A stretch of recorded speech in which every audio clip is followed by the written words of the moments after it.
All right. So I guess that means I'm up. You're up, Steve. All right. So today we are on session 2 of praise and rewarding behavior of the positive discipline module. The goal of this session is to assist parents in implementing positive systems of discipline. So we don't really have an agenda other than to go through this. Oh, there it is. Thanks, Trish. Sure thing. So we're going to do some introductions. We'll do our check-in. We'll talk about consequences. We're going to talk about rewarding children, praise, and then we'll have a takeaway. And next week, we're talking about punishing children's behavior and timeout. So I don't think, do we have any new participants? Yes. I don't think we do. Yes, we do. Okay. Yep. If you want to, since we are recording, type into the chat box for me your children's ages, just so we know what we are kind of teaching toward. So we have 9 and 7, 13, 11, and 6.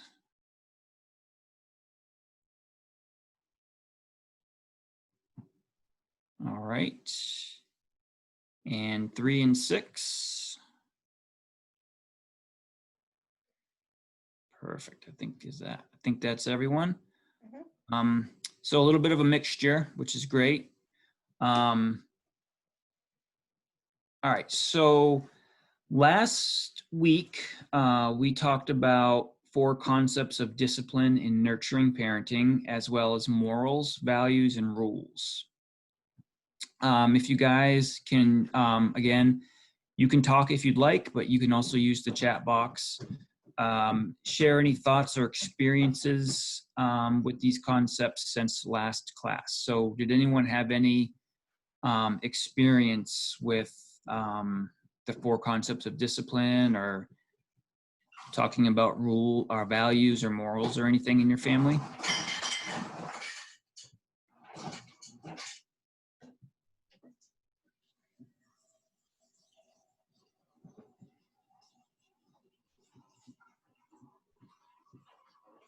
Okay, so I had son completely disobeyed, had to take away privileges, okay.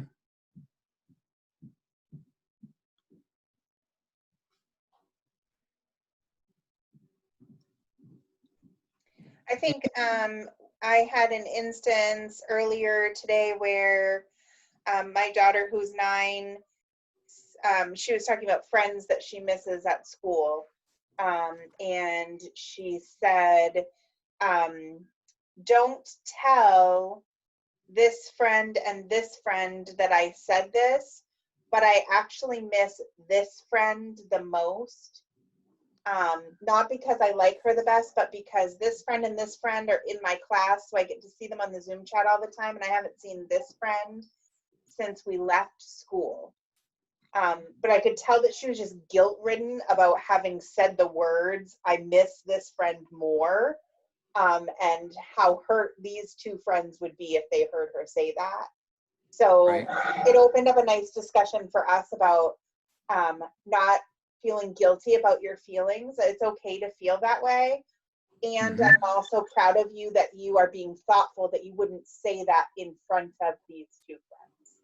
So in our family, one of our, I guess, big values is being true to yourself. And it's okay to feel like you're missing this friend more. But another big value that we have is treating others the way you want to be treated. And Mhm. so that goes to the idea that even though we're being true to ourselves and acknowledging this feeling that we're having, we wouldn't sort of publicly proclaim that in front of these 2 friends, because that's not doing a good job of taking care of their feelings at the same time. Right. So she and I had a nice conversation around that. Um,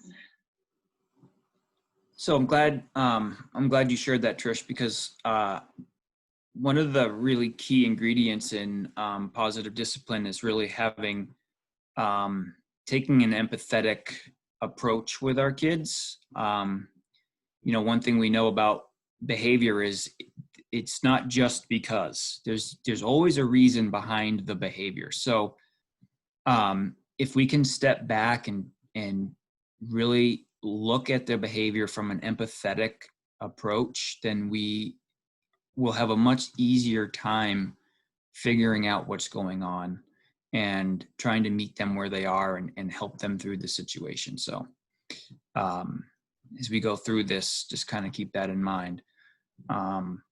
Something that I'm not entirely great at. Don't say anything, Trish. But it is a very important ingredient in positive discipline. So anybody else have anything they want to share? I saw one more comment pop up, seeing a difference in my son's attitude due Yep. to some quality time out on the lake. Awesome. Yeah. Great example of that quality time in, and how those relationship building activities carry over Yep. into our kids' behaviors. Yep. And then goes on, let's see. Problem is that I had a hard time taking away the stuff for a long duration of time because he gets emotional and I feel guilty that I'm hurting him feeling wise, even though I know I'm doing the right thing. So yeah, that can be. Go ahead. No, go ahead. I was just going to say that I think a lot of that stuff related to those two linked comments there, we're really going to get at the heart of some of that next week when we talk about today's discussion is going to be centered mostly around reward, and then next week's discussion is going to be heavy on the punishment side. And I think we're going to really get to the heart of a lot of that stuff that participant is talking about there. Yep, absolutely. Absolutely. Great. All right. If there aren't any other comments, we're going to move on to consequences. So I'm going to ask a question, and if you want to just type in the chat box, are consequences always negative?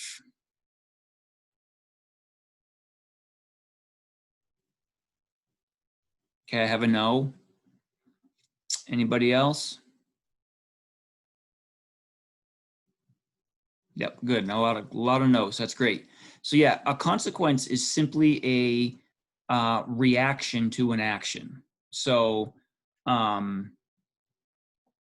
they can be good and they can be bad. We tend to think of consequences as being negative. We tend to use consequences in a negative way. And the thing that I've really taken away from this curriculum for myself is that I'm going to get what I pay the most attention to. So if I am constantly punishing, in a negative manner, I'm probably going to get a little more negativity out of my kids. But if I'm using positive consequences and lots of praise, which Trish will talk about later, but I probably will get more positive attitudes, more positive actions. So last week we talked about establishing family rules. In order for those rules to have value, consequences need to follow, positive and negative. So this is just a means of reinforcing the expectations. So we have this little formula, and it goes if blank, so that would be the child's behavior, then blank, that's the parent's response. So another way you can frame this is when, then. For me, I prefer when, then. It's a little more, I think it's a little more positive. An example of that would be if my daughter wants to have a friend come over and I have asked her repeatedly to clean her room. I can say, when you clean your room, then you can have your friend come over. So I've given her all the control. which is what kids want. The decision is completely hers, and the consequence of her decision will be either she gets to have her friend come over or she doesn't get to have her friend come over. You would frame it the same way. If you clean your room, then your friend can come over. To me, I prefer the when, only because it's a little more positive. It's almost assuming I know they're going to make the right decision. It's a personal choice, I guess. So use whatever you think is best for you, best for your kids. When I think, exactly what you're saying, the when sort of makes it sound like a statement of belief. Like, Yeah. I have faith in you. I know that you're going to make the right choice. I know this is going to happen. So instead of saying if it happens, I'm going to say when it happens. Yep, absolutely. So I have a comment here. I told my son if he did his homework, he would get what he wanted on his game. Not that he always will get this reward, but he was really struggling this time with homework. I did not use when wish I did now. Okay, great comment. I think that's gonna flow nicely into some of the things that that we're gonna talk about in a minute. So great. Yeah, absolutely. Absolutely. All right. Any other thoughts or comments on if, then, or when then? So that little bit at the bottom of that slide, when a child performs a behavior, the response indicates whether the behavior was good or bad. Last week, we spent a lot of time talking about teaching our kids morals, the difference between right and wrong. As a parent, our response to whatever their behaviors or choices are, that's the piece that teaches those morals. So if our children display behaviors that are in keeping with our morals and values, then we would respond to that in a way that tells them, nice job, that's what we want to see more of. If the child's behavior is not acceptable, then our response would have to be in keeping with that as well. That's how kids learn that line. Absolutely. So right, wrong. We've talked about discipline being really nothing more than teaching, and so that's how we use discipline to teach. That's how we use consequences to teach. And we're going to talk more in the coming weeks about different types of consequences. And if consequences don't teach an alternative to the behavior we're trying to correct, then we really should rethink those consequences. But I just had another comment, an example. If you pick up your toys, then you can go outside. That's a great one. That's a great one. So, all right. So in parenting, the if or when is the child's behavior, and the then is the parent's response to the behavior. So we kind of talked about that. When the child performs the behavior, a response indicates to the child that the behavior was either good or negative. And these are the morals that we're trying to teach.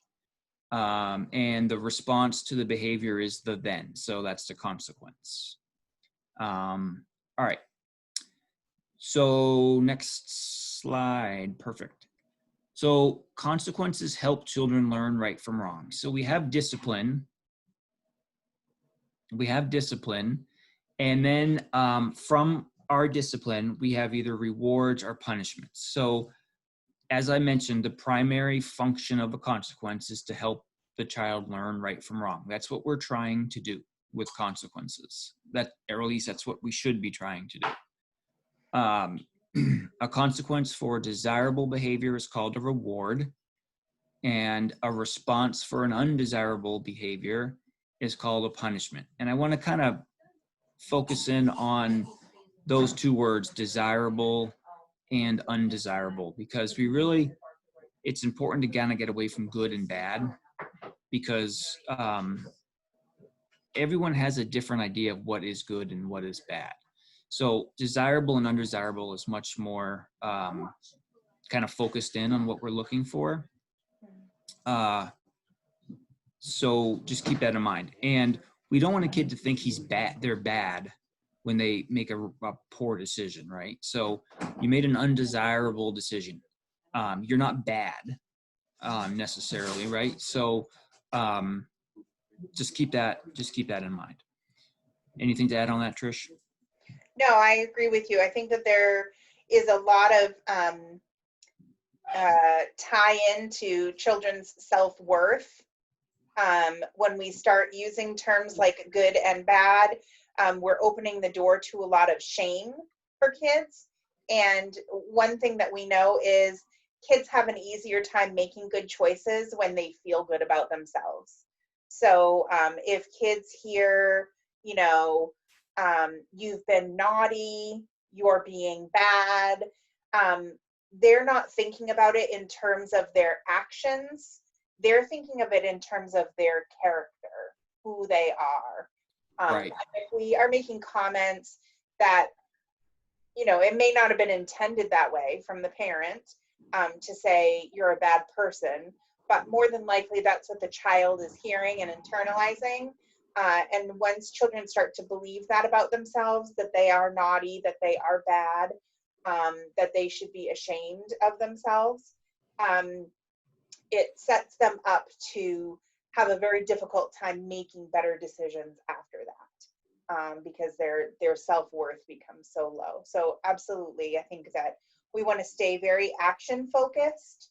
So, if you've got really little kids, using the words desirable and undesirable, maybe too big a bite for them, but making sure that we are really focusing on their choices or their actions. So if I'm using the words good and bad, making sure that I'm saying that was a bad choice.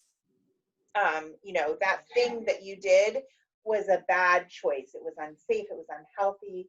It was unkind, whatever it is, but making sure that we're very clearly distinguishing, especially for our little ones, that I don't think that you're a bad person, but that Right. I think that you made a bad choice, and here's what I think we need to do next time in this situation. Sure. And if we go back to our orientation piece where we talk about the 4 character traits that every person possesses, the language we use and how we frame things really can have an effect and play into those character traits as well. So we definitely don't want to give our kids the idea that they're bad. They just made a bad decision or a poor choice. So anyways, all right. So let's see. We went over that.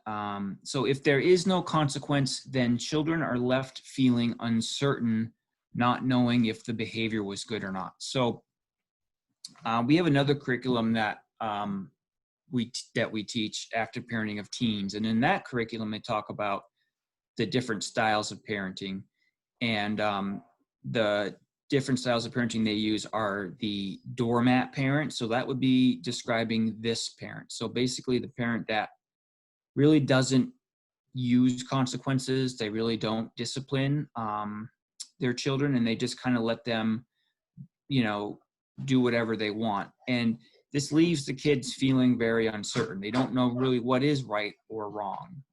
And then when they get into school where they are held accountable to certain rules, they're confused. So it's important to establish rules. We talked about that last week. It's important to establish rules at an early age so that kids aren't left feeling confused and uncertain about what is and isn't right.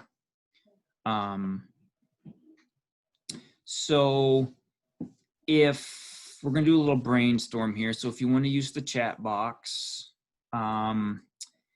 What are some benefits of establishing consequences? Throw your ideas in the chat box. And remember that when we talk about consequences, we're talking about both positive and negative. So what are the benefits to establishing positive consequences to reinforce positive behaviors and negative consequences to reinforce or to discourage the negative behaviors? Absolutely. So I have understanding the rules and expectations. That's a great one. I know I've done this, and I probably will continue to at some point, but sometimes our kids don't do what we want them to because we haven't clearly outlined the expectations for them. If, I ask someone to do something and I don't give them clear description of what I want them to do, I'm partly to blame for them not doing it or the way I wanted them to, because I didn't clearly outline what I wanted them to do. It's the same thing with rules and expectations. And to expand on that, Steve, we were talking a minute ago about if you don't give kids feedback, then they don't know whether they've done the right thing or the wrong thing.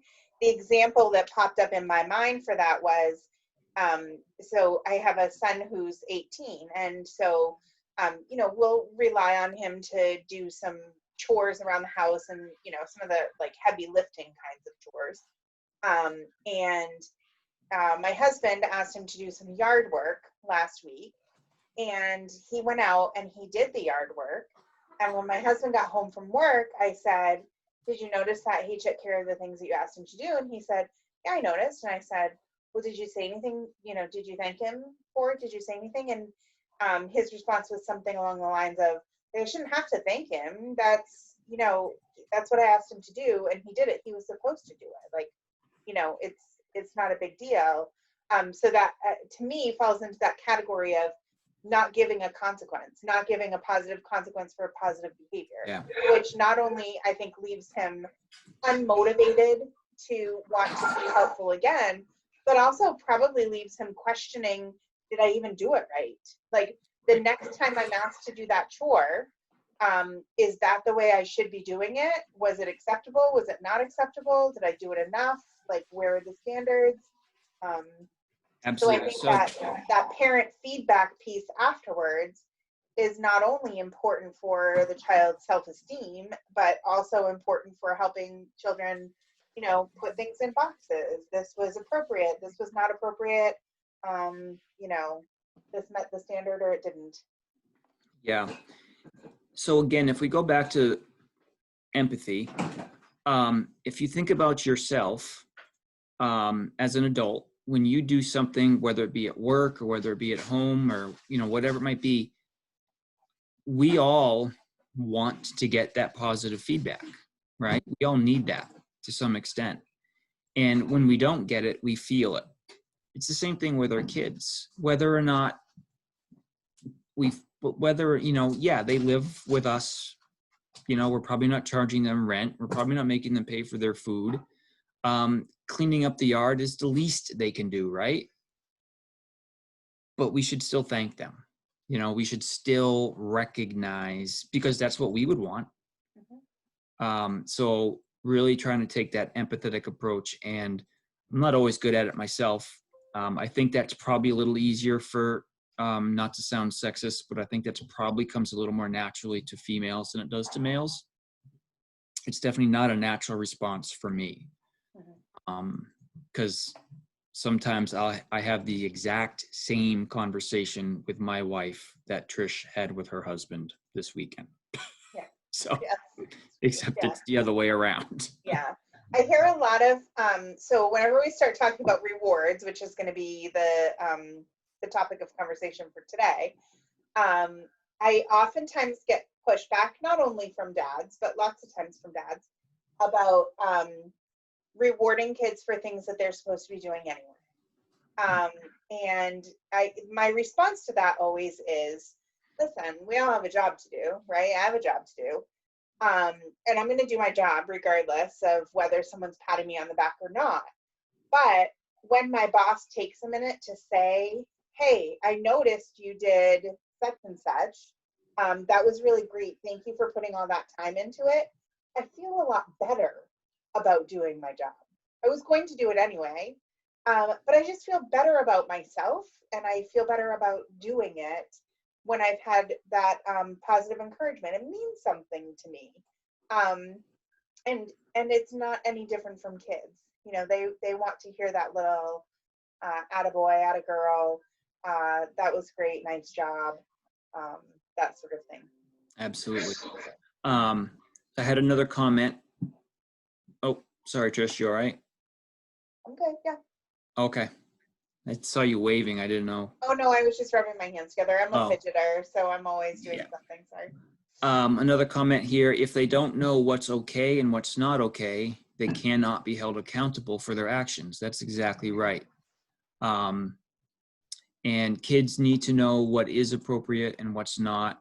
We are their teachers. Absolutely. I think that's probably the if you take one thing away from this, take away the fact that parents are nothing more than teachers. We're truly what we're doing. We're teaching life.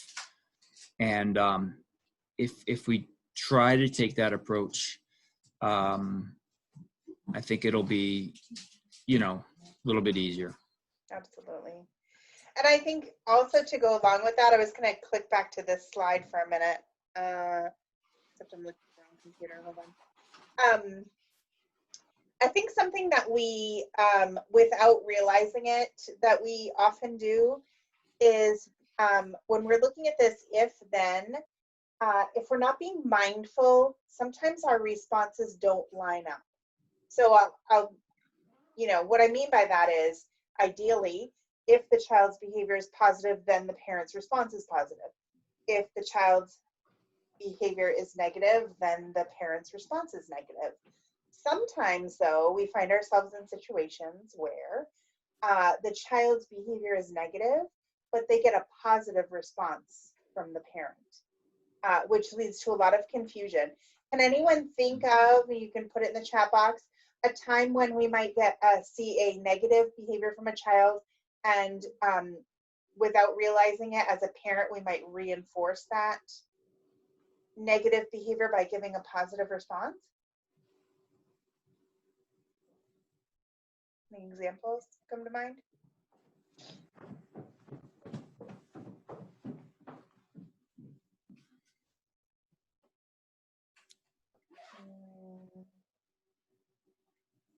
Okay, so when kids get physical with each other and someone says, way to go, we don't take bullying, that sort of a thing might reinforce that behavior, that it's okay to get physical with someone else. So sure. When they say something they shouldn't and we laugh because, well, it can be funny, that's the exact one I had in mind, right? Yep. Sometimes that's really difficult. Kids, especially young kids, will say something that they shouldn't. Maybe they use inappropriate language, and it just is so unexpected coming out of their mouths that our response is to laugh at them. And then kids think it was cute. What they did was cute. And then you end up getting that same behavior over and over and over again. And then as a parent, we might turn around and get very angry with the child. I told you not to do that. But if you're really taking a step back and you're looking at it with empathy, how very confusing would that be for that child who received a positive message of laughter when they said it, to then not, repeat it. Yeah. It can be a really confusing situation. And another one along those lines is with social media. There's a lot of, especially right now, there's a lot of, to us as adults, they're funny. And we have the cognitive ability to realize that it's just something funny. But there's a lot of really inappropriate memes floating around on social media right now about, being stuck at home and quarantined and all of this stuff. And again, to us, we look at them and yeah, they're funny, but we know they're inappropriate. However, when we share those with our kids or our kids see us laughing at them, they don't have necessarily the ability to recognize that it's just funny, right? we are reinforcing that behavior. So it's just something to keep in mind. If your kids are older, then you can have a conversation with them about it and use that as a teaching opportunity, right? But if your kids are younger, that may not be the best time to, or the best means to teach, if that makes any sense. Yeah. So as parents, we just have to be really careful about giving our kids mixed messages, right? If there's a negative behavior, let's make sure we're not reinforcing it with a positive response. And also that we're giving clear messages. So whether behavior is positive or negative, making sure that there is some message attached to it, so that our kids can learn. Yep, absolutely. All right, so good discipline involves helping children learn right from wrong by providing non-abusive, nurturing, logical consequences for appropriate and inappropriate behavior. So we're going to get into consequences a little bit further in detail, I think, next week. Yep. And we'll be talking about logical, natural, and random consequences. So if we're looking at the slides here, under rewards, whoa, what did I just do? There we go. So rewards would be consequence for desired behavior. So yeah, you did a great job cleaning your room. Your friend can come over tonight. But if we take that same situation and they did not clean their room like we asked them to, I'm sorry, you did not clean your room, so your friend cannot come over and play. So they were completely in control. I think that's the other key point to emphasize is discipline really, the number one reason for power struggles is kids want to feel like they have some control over their life, especially the older they get. And we should be giving them that control, age appropriately, obviously. But we want them to start developing their independence. We want them to be able to make good decisions on their own. We want them to eventually go out on their own and be able to stand on their own 2 feet and be successful. So if we don't ever give them any opportunity to make choices, good and bad, and then we're there to teach, we can't expect them to go out on their own. So I think when we're talking about consequences, I really try to emphasize the point that letting kids make decisions, even if we know it's the wrong one. So I'll go through this I went through this with my son, and I'm going through it with my daughter. They'll sometimes talk to us about decisions that they're going to make. And sometimes my wife and I are like, that's not going to end well. But if it's not going to kill them, or it's not going to get them put in jail or something, make the decision and then deal with the consequences. And then I'm going to be there to pick up the pieces and help them learn from that decision. And that can be really hard to do as a parent because we want to protect them.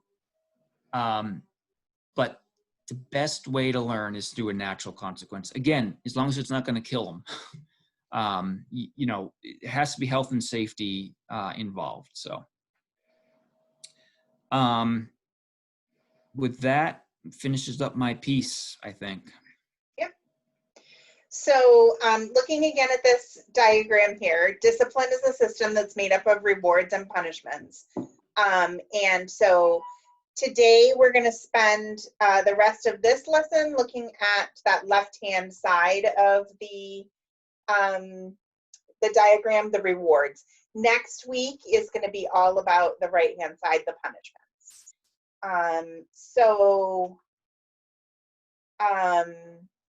There are 2 broad categories of rewards. No, that wasn't that side yet. Sorry. So rewards can be put into 2 broad categories, tangible and intangible. So tangible means something that you can hold, feel, touch. It's a physical object. Intangible is just the opposite. It's more of a thought or an idea. It's not something that you can physically hold on to. So we're going to get into some deeper examples of tangible versus intangible, but off the top of your head, can you think of an example of a tangible reward, something that you can hold on to, that you can touch, that you might use with your child to reward positive behavior? So I see clothing, candy. Any others? Those are great ideas. With toddlers who are games, okay, toddlers who are, say, potty training, maybe you've got a sticker chart going on, that kind of a thing. Lots of times we use edible rewards, especially with little kids, M&Ms or ice cream or pizza, whatever it is. So those are all examples of tangible things. How about intangible things? These are things that are more like ideas or privileges, and less like something that you can hold or touch. Praise, that's a biggie. We're going to spend a lot of time talking about praise today. Definitely an intangible reward. It's not a thing, you can't hold on to it, but it does make a positive impact on our kids. It is a form of reward. Having friends over, yeah, that's a great example of a privilege that we might use to reward our kids. And if we jump back for a minute, there was a comment, ice cream dates. Yeah. So ice cream dates is actually, I think, could be a twofold one, right? So the ice cream can be the tangible reward, and then the outing, or the, going out somewhere, having that quality time, is almost an intangible. So those are great. Absolutely. Staying up late is another one. Permission to ride their bike further from home if I trust them more. Great, great, great, great. Yeah. I love these ideas. So tell me in the chat box again, what do you think is the benefit to using a tangible reward? Why might we choose that sometimes? What's the benefit of using something tangible that is a physical object that a child can hold and touch?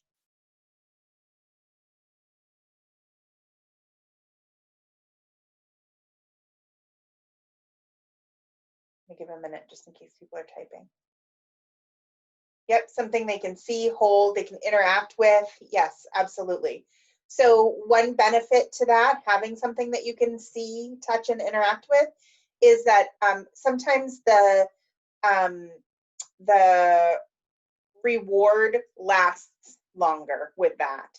So it gives you sort of a visual anchor. Oh, I remember I got this when I, whatever it was. So it's a physical reminder of the appropriate behavior.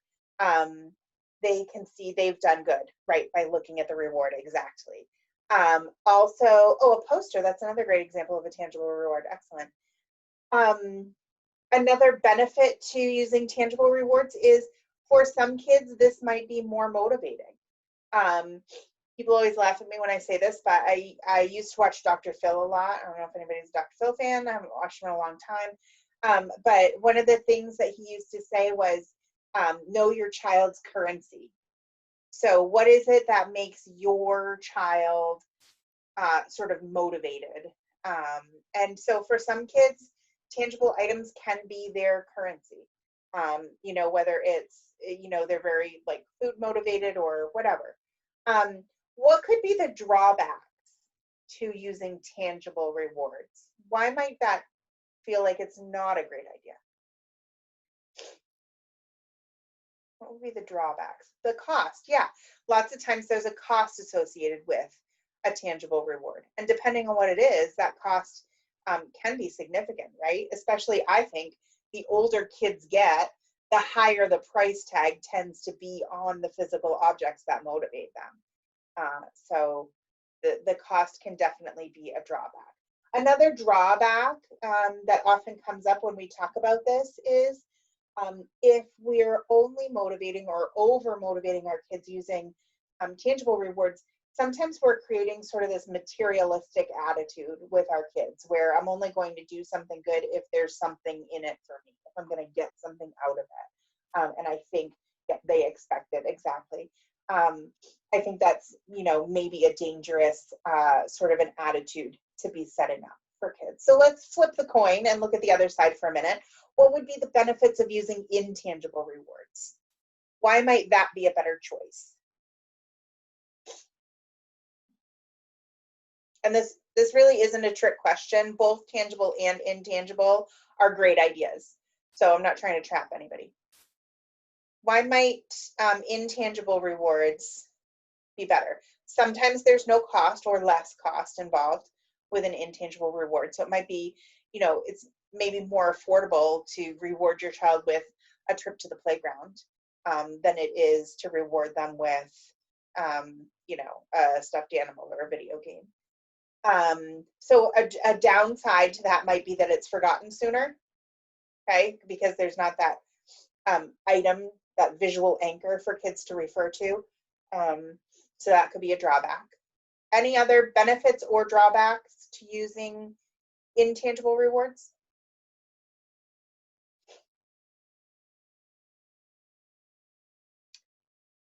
Maybe not appreciated as much. Yeah. Again, that may come down to your child's currency. My daughter would literally give her left arm if her brother would snuggle with her. He's 18, so he has no desire to sit down and snuggle with his sister and watch a movie. But honestly, she would do anything he asked her to do if she knew that that was the reward she was going to get at the end. One of the, in my eyes, one of the benefits to using intangible rewards is that oftentimes they fold in that quality time piece. So lots of times when you're talking about using privileges as an intangible reward, it might be, a trip to the playground, a movie night, whatever it is. Oftentimes, we'll play a game together after that job is done. Oftentimes it involves bonding between the parent and the child. And that is a very, very powerful reward. Whenever we can reward a child with something that they enjoy doing and enhance that bond at the same time, it's like getting more bang for your buck. So I guess, we were able to come up with benefits and drawbacks for both tangible and intangible rewards. So that brings up my very favorite word in parenting, which is balance. I think it is all about achieving balance with our kids. If we're always rewarding them the same way, then yes, they are going to come to expect it, and we may be generating sort of an entitled attitude in our kids. But if we're striking a balance where sometimes we're rewarding them with a thank you, sometimes we're rewarding them with a hug, sometimes we're rewarding them with ice cream, then I think it creates a well-rounded child in terms of their expectations. Anything to add to that piece, Steve? Nope. I think you nailed it. Nailed it. All right. So to get a little bit further into this idea of types of rewards we could use with our kids, we're going to look at 5 types of rewards. Now, some of these are going to be tangible, some of them are going to be intangible, but they're a little bit more specific than them. So, praise is the first one. So in your chat box, can you share with me either some specific examples of praise that we might use to reward our children, or a behavior that your child might show that you would consider rewarding with praise? So what does it sound like, and when might you use it?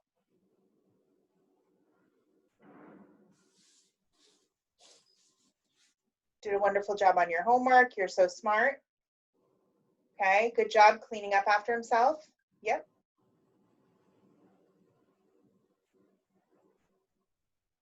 Any other ideas? Okay, so yeah, we used to have a sheet, 101 ways to praise your child, that we gave as a handout. And it literally just had 101 different ways that you could give your child some positive feedback. Hot dog was on there. Everybody used to laugh at that and say, who says that? But literally, I say that all the time, don't I, Steve? Yeah. Hot dog. When I'm excited about something, I'll say, hot dog. It's something as simple as that. That's a way that I give my daughter positive feedback. She, finished her spelling test in less time than it normally takes her. Hot dog, you're on fire today. Yep. That's it.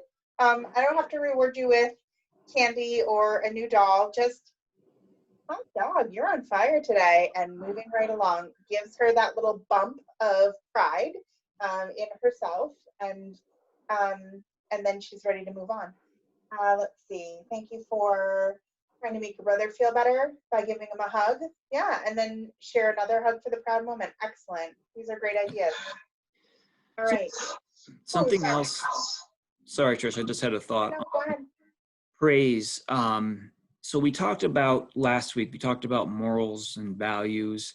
And one of the things that we really is important to do as parents is to really try to build in those character traits that solidify those values and morals. So one thing I try to do, I'm much better at it with my daughter than I was with my son, but is when I see her do something, make a really positive decision, I make a really big deal, and I make sure that I'm very conscientious about praising her for making a good decision. So, for example, she had a very close friend, and they were really close, and this friend just kind of got caught up in the high school routine of doing things that really shouldn't be done in high school. And my daughter made the conscious decision to disassociate herself with that person. And it was really, really hard for her to do that because it was by far her best friend. And one, I wanted to be there to console her because I knew she was hurting, because I've had that kind of hurt before. But also, I wanted her to know how proud I was of her because I wanted to reinforce that character trait. So praise has a lot of positive attributes. It's the number one way to reinforce positive character traits we're looking for. And it's a great way to just build a relationship. So I just thought that was important to add in. Thanks, Steve.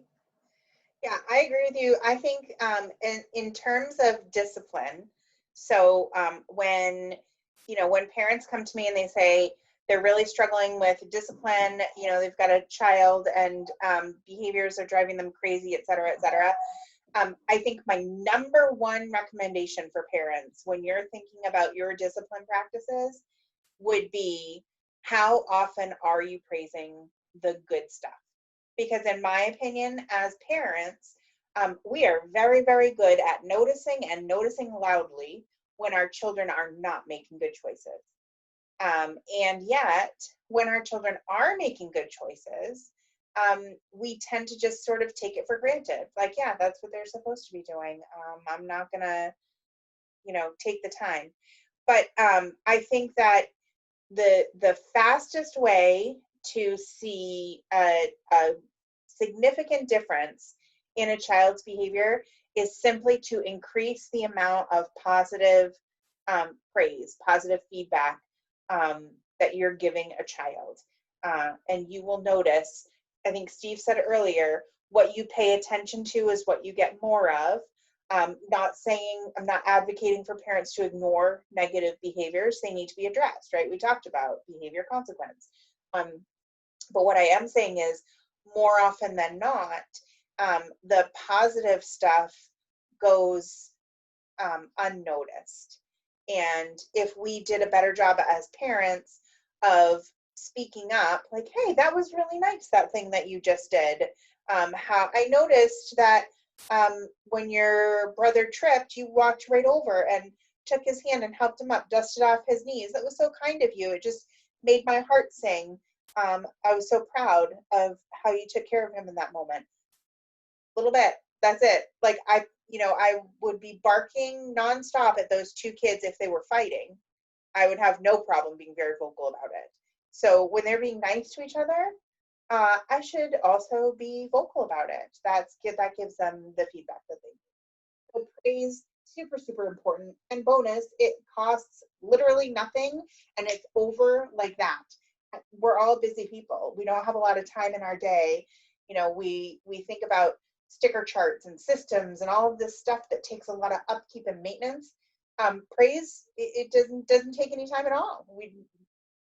The 2 seconds that it takes to spit it out of your mouth and the positive effects of it go on and on. So I can't say enough about making sure that we're ramping that up and being mindful of it as parents.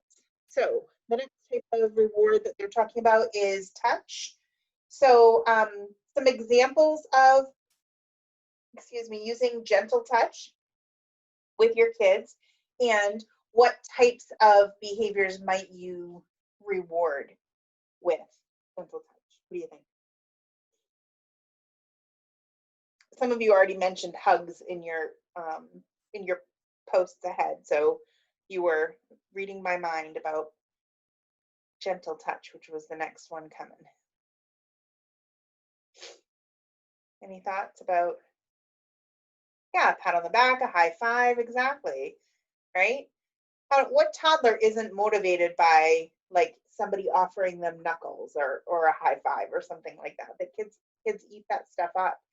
And so, yeah, whenever we can make positive contact with our kids, that again enhances the bond between the parent and the child, which is helpful from a behavioral perspective, and it makes the child feel good about themselves. So whether it's a pat on the back, a high five, rubbing their hair the way that they like, as their parent, you probably know what type of gentle touch your child really likes. I have one child who loves to have his head rubbed, and another child who would, bite your arm off if you tried. So it's really just about knowing who your kids are and how they like their physical feedback. So the next one that we have here is privileges. So let's take a few minutes to talk about privileges. I think this can be a big topic. What are some privileges that you use as rewards? And what are some instances where you might use those privileges?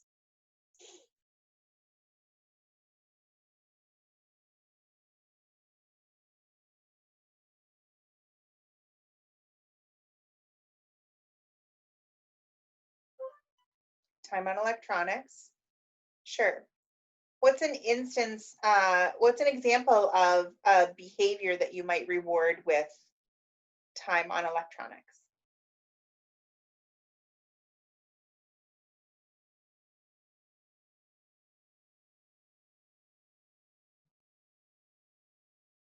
Being kind to siblings and listening well? Sure.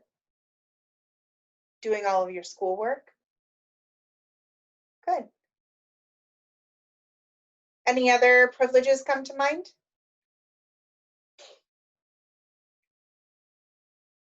I think this is one that, whether we realize it or not, we use all the time, from little kids all the way through teenagers, giving privileges as a reward. So staying up late, yeah, as they get older, maybe staying out later, a curfew extended, being able to use the car, going places, doing things whatever it is that, excuse me, that the kids would like to be able to do using those as a reward. So next week, when we talk about punishment, we're going to spend a lot of time talking about logical consequences. And in terms of punishment, a logical consequence means basically the punishment should fit the crime. So there should be a direct link between what the behavior is and the punishment that you choose to use with it. I think whenever possible, applying that same mentality to the privileges that you're giving can be really effective. So if there is a specific behavior that you're trying to reward, if there is a specific privilege that is directly linked to that behavior, then that can be a very powerful reinforcer. For example, when my son was in middle school, he asked me if he could go to the village field after school to play soccer with the guys. And my response was, what adults are going to be there? And there weren't going to be. It was just it wasn't a structured activity. It was just, 4 or 5 friends that wanted to get together and kick the ball around and blow off some steam. And I wasn't all that comfortable in that moment. We had just moved to this town, and I wasn't all that comfortable giving him that unstructured time. So I started with a very small amount. You can go over for 15 minutes, and then I'll be there to pick you up. When he showed me that he was where he was supposed to be with the people that he told me he was going to be with, doing the things that he said he was going to do, I started extending that time. So that was him earning that privilege. I was rewarding his responsible behavior by allowing him more trust and a longer time spent. And over time, I was able to expand those boundaries until he was spending the amount of time that he preferred to be spending at the field. But we started out small and worked our way there. That was his reward for his responsible and trustworthy behavior. Having a cell phone, having sleepovers, having the privilege of having an allowance, these are all great ideas for privileges. Yep, I think that there are millions of them, right? And it just comes down to your child's interests a lot of times. Objects, so we've talked about this a little bit already when we talked about tangible rewards, but things like new toy, stickers, food, these are all sorts of objects that you might use to reinforce behavior. Again, try to be mindful of the cost. We don't want to set up a system where every time our kid does something good, we're running out to the store and buying something, because that's probably not an expectation that we can or want to establish and maintain with our kids, just from a self-preservation point of view, really. How about allowance? So let's talk about this more. That just came up in the text box. So allowance can be a form of reward for a child. What is a behavior that you might reward with an allowance?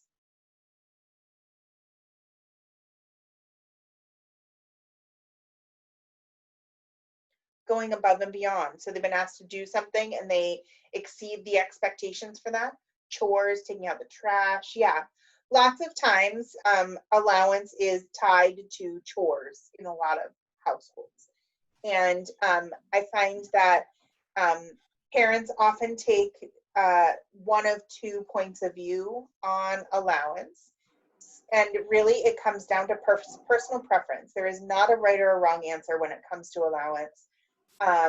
Some parents feel as though it's a great way to help their kids develop fiscal responsibility and to learn the benefits of hard work. So you do the jobs that are asked of you, you earn money just like I earn money when I do the job that's asked of me.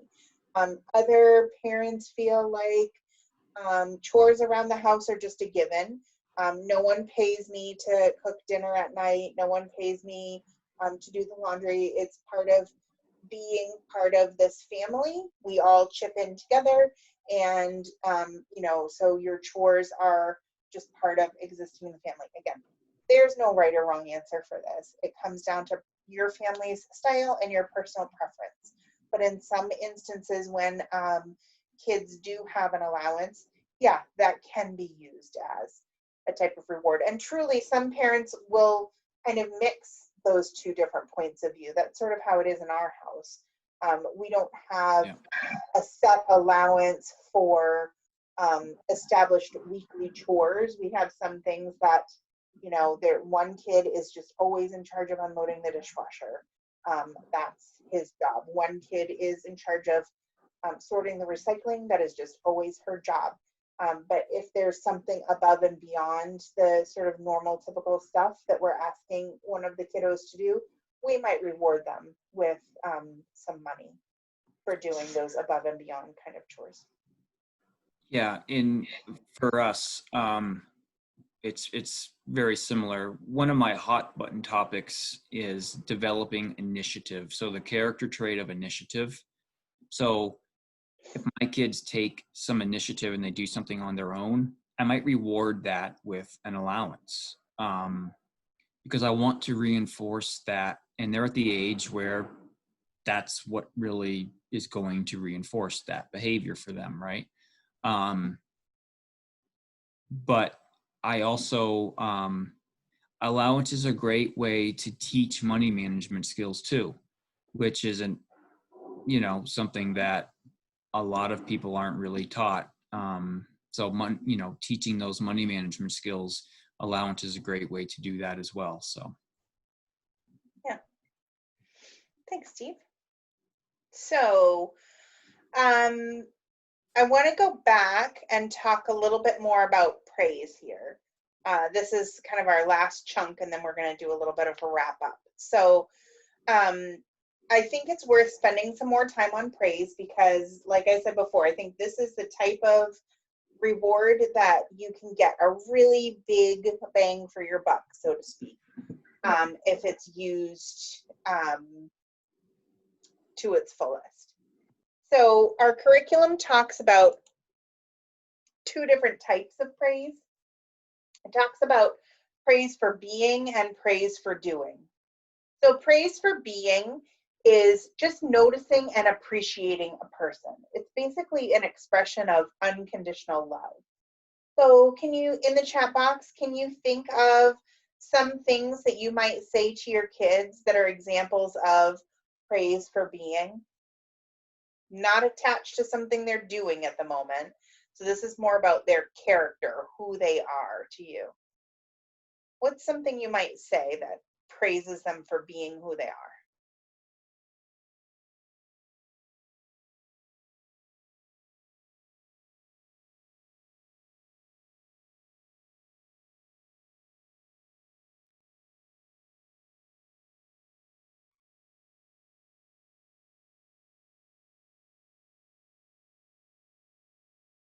Okay, you're so smart.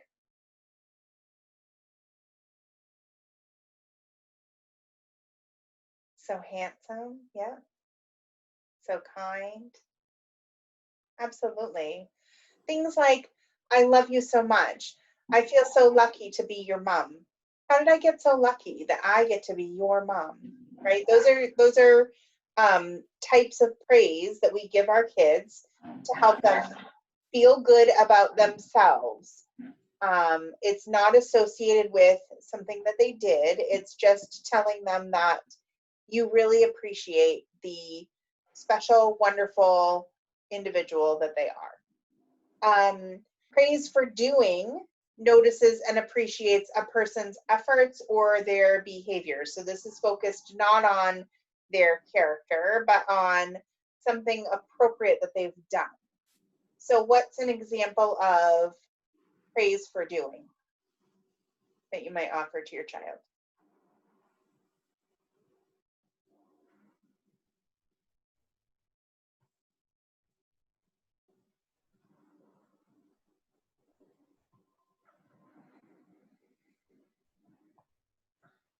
Yep. So what might you say to them to praise them when they do the dishes?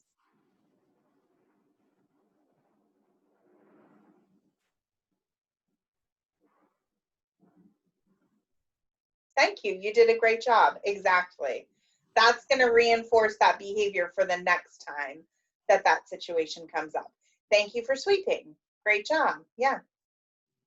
This again comes back to my like, hot dog, you're on fire today, right? When my daughter gets her spelling task done quickly, letting her know that you noticed and you appreciate something that the child did or the way that they did something. Okay, so both of these are very important: praise for being and praise for doing. Here's something that we, I think, as human beings do a lot, and we don't realize it until maybe somebody does it to us, and maybe then we do realize it. But the curriculum recommends that we not mix praise for being and praise for doing together.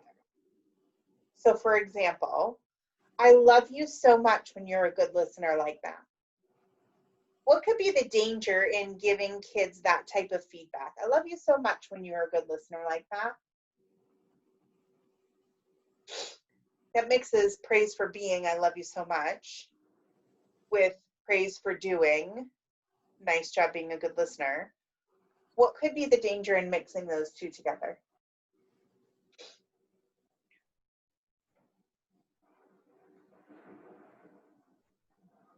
Yeah, they think they're only loved when they're doing things for the others. I only love you when you listen. Yeah. So one of the phrases I use a lot is kids often connect dots that we never intended them to connect. So if I were to say to my child, I love you so much when you're a good listener like that, I didn't intend for them to draw the conclusion that if you weren't being a good listener, I wouldn't love you so much. But kids often connect dots that we never intended them to connect. They will infer things that we didn't actually mean. So we have to be careful with our words like that. We don't want to imply that our love for them is contingent on something that they did or did not do. So we want to make sure that we're keeping those types of praise separate. And I think when it's said like that, as parents, a lot of us think, well, obviously, that's kind of a no-brainer. But truly, if you maintain mindfulness around this for the next week or so, I bet you will be surprised at how many times you, without realizing it, open your mouth to give that type of mixed praise together. I have been very cognizant lately of this happening, and maybe as parents, you'll recognize this. I come home, maybe I was at Walmart yesterday, and I picked up a new stress ball for my daughter. When you squeeze it, it turned colors and all this like weird stuff oozed around inside it. She loves it. And when I gave it to her, her response was, "Oh my God, Mommy, I love you so much. I love you so much, Mommy." And she gave me this big hug. And I couldn't help but think to myself, did you not love me before I gave you that thing? Right? Or with my oldest son, he'll ask me, can I go out with the guys tonight? Everybody's staying out till, midnight or whatever. Can I stay out till midnight? If I say yes, his response often is like, "You are the best mom ever. I love you." What would you have thought of me if you hadn't gotten your own way? Right? So I think that that is sort of another example of mixing praise for being and praise for doing. I think our kids give us this feedback a lot. And maybe it's just me, but my knee-jerk reaction inside my head is to sort of resent them saying that like that. And so being mindful of that, I think, makes me more careful about how I give them feedback, because I don't want them to feel that way when I offer them praise. I want them to really like have it sit with them and have them appreciate it without that sort of extra voice saying, "Wow, does that mean you don't usually love me?" I would add to that they learned that from somewhere, right? So there's a good chance that they learned it from us because we do it, right? So, it's just something to be cognizant of Absolutely. So a couple of closing thoughts around praise. One of them, you've heard this a few times already today, but I'm going to say it again. Pay attention to the behaviors you want and praise them when they appear. We give our kids lots of negative feedback when we see things we don't want. We need to give them lots of positive feedback when we see things we do want. Another thing here, and I thought Steve was going to say this earlier, but then he veered in a different direction. So accepting praise from others is an important part of recognizing our own self-worth, and it sets a really good example. So when people pay us a compliment or say something nice to us, lots of times we're very uncomfortable with that, right? I think that's just part of being sort of a humble human being. Is oftentimes, if, someone gives you praise or a compliment, you're like, oh, no, it wasn't that big a deal, or, whatever. Our kids are always watching, and they're watching that too. And so making sure that we are modeling for our kids that praise is deserved, and it's okay to accept it with grace. So a wise friend and colleague once said to me, just say thank you. You don't have to make an excuse for why you did a good job or how it could have been better. Just say thank you. So I think that's important to model for our kids, that people are proud of them. They are making good choices. They do deserve recognition for that. And when that recognition is given, smile and say thank you. That's how to accept praise with grace. And then the last bit here is when you combine praise and gentle touch, that's just a really great way to amplify the power of the positive feedback. So if while you're saying to your child, hot dog, you're on fire today. I don't know why that one keeps coming back. If you're giving them a high five while you're saying it, decreasing the space between you, you're heightening that bond between you and the child when you have that moment of physical touch. That's going to heighten the effectiveness of the praise and the positive reinforcement. So anytime we can kind of pair those two things together, the praise and the physical touch, we're getting even more benefit. The children are getting even more benefit out of the feedback that we're offering them. So I would love two things before we go. Number one, I need to know who's still here at the end of class. So if you could take a minute, this won't appear on the recording, but if you could take a minute to just type your first and last name in the box so that I know you're still here. And the takeaway for today is, what is one new aspect of praise and rewarding behavior that you think you could use in your family this week? So what are you thinking about carrying away from our talk today? I actually just have a one comment to make on praise before we close up. Be as specific as possible when you're giving praise. Mm-hmm. We assume that kids know what we're talking about, but they might not. It kind of goes back to that setting clear expectations. It's the same thing with praise. Be specific. And a good example I can use is, let's say your child brings home a report card and they have a couple A's and a couple B's, and then maybe they have like a D. And you say, hey, great job. Well, great job with what? Right? The D is not great. Maybe, but so I just be specific. Great job with those A's and B's.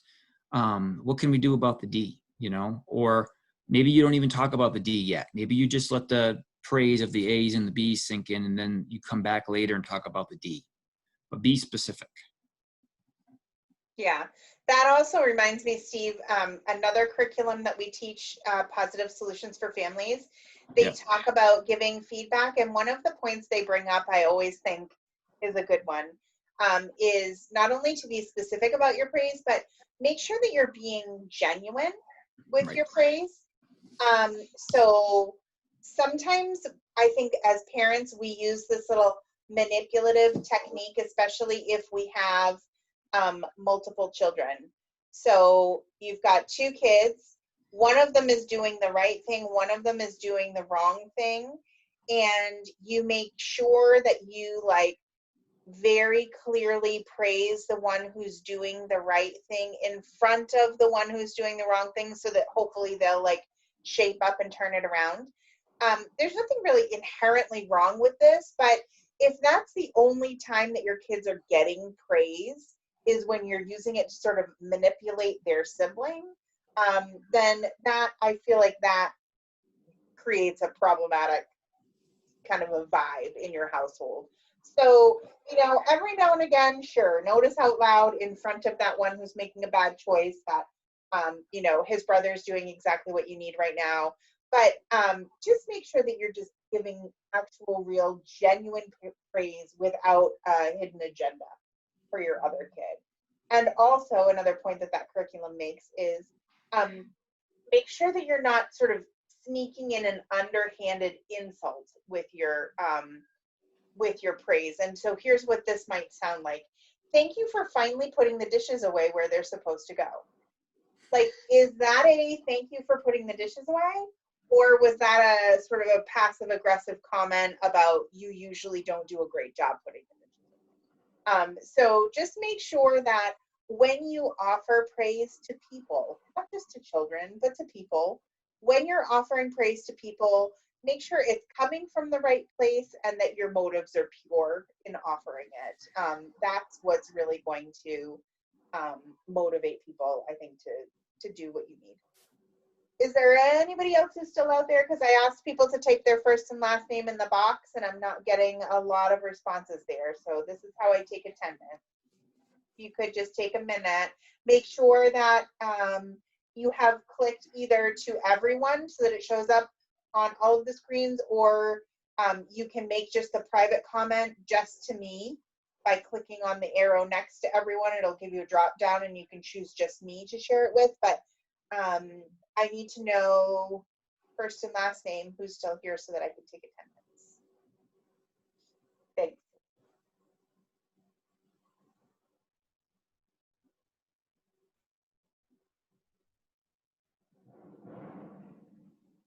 All right, any closing comments or thoughts from Steve or anyone else before I stop the recording? Not me. All right. I hope you walked away with some positive ideas about how to reinforce appropriate behaviors in your kiddos. And next week, we're going to spend the week talking about how do we discourage the negative behaviors using punishment. So I think that people find that to be a very, very valuable class, and I hope that everybody will be able to make it next week.